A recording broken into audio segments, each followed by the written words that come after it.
பல்லாயிரம் தொழிலாளர்கள் உயிர் தியாகம் செய்து தங்கள் உரிமையை வென்று வெற்றி கண்ட இந்நாளை உலகத்தில் உள்ள அனைத்து தொழிலாளர் தோழர்களும் மேஜமாக சிறப்பாக கொண்டாடி வருகிறார்.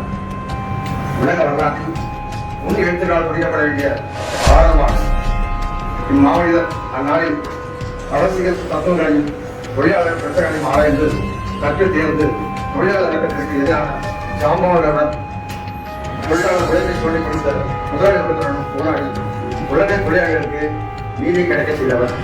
அவர் வழியை தொடர்ந்து ஆயிரக்கணக்கான தோழர்கள் உலக தொழிலாளர்களை வாழ வைத்த அதை அழித்துக் கொண்டு தியாகம் செய்தனர்.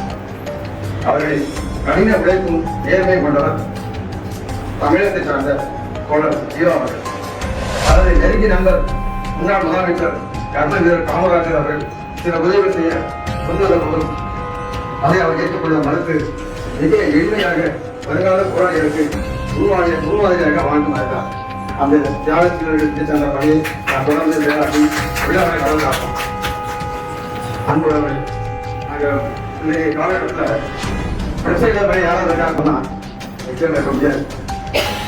இல்லை காரணம் என்ன, பேசுவோம் இவர் நல்ல மனுஷையா அவர் எந்த போக மாட்டாரு அப்படின்னு சொல்லுவாங்க. ஆனால் அவருக்கு பிரச்சனை வராது. என்ன நல்லா இருந்தாலும் நம்ம நேர்மையாக இருந்தாலும் நம்ம ஒழுக்கமாக இருந்தாலும் பிரச்சனை வீட்டு வாக்குக்காக பார்த்துட்டு அப்போ எப்படி அவங்க போனாங்க, எப்படி சட்டத்துக்கு விசுவாசம் எடுத்து அந்த பயிற்சி தான் போட்டு விடணும். இருப்பாங்க அந்த காலத்தில் வரணும் போன மாவட்ட தலைவர்கள் போராடினாங்க. அதோட நமக்கு சொன்ன அந்த கடைசி தொழிலாளர்களுடைய உரிமை கிடைக்கிறதா இல்லை உடனே போராடி தான் இருக்கணும். அலைகள் வருது போல நீங்க போற நிறைய வழக்கில் வருது. காலம் முழுவதும் உழைச்சி கடைசி காலத்தில் நம்ம பெருசை கிடைக்கும் அந்த தலைமை கிடைக்கும் போனா கிடையாது சொல்லுவாங்க. வருத்தப்படுது ஏன் அங்கே சில உடல் பணியாளர்கள் புள்ளி வச்சுறாங்க, பெண்கள் செய்யறாங்க.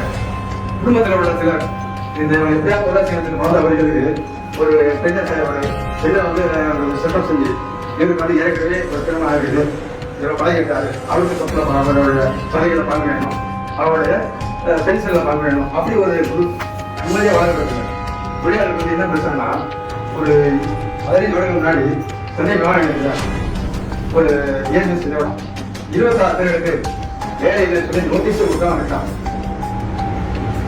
அப்போ நாங்கள் இறங்கி அதை போறாங்க, அவங்க தான் போறாங்க. அது என்ன தவிர செய்றாங்கன்னா, அந்த காலத்துக்கு ஒரு அக்ரிமெண்ட் மாதிரி போடுவாங்க. இந்த அக்ரிமெண்ட்ல சிறிய எழுத்துக்கள்ல நான் வந்து எந்த நேரத்தில் வெளியே தோற்றாலும் நான் போயிடுவேன், எனக்கு அஞ்சு தோறாத மாதிரி அதை எழுதி வாங்கிடுவேன். இவங்க என்ன அக்ரிமெண்ட் படிக்காதான் சைன் போவாங்க. இதை வந்து அரசாங்கம் கண்டுபிடிச்சதில்லை, நம்ம தொழிலாளர்கள் அதை கண்டுபிடிவாங்க. இதெல்லாம் வந்து ஒரு காலத்தில் வந்து சீர் அரசாங்கம் வந்து இந்த மாதிரி ஏமாறப்படும் மக்களுக்கு ஒரு நம் தொழிலாளருக்கு நல்ல செய்யணும் நாங்கள் நினைச்சு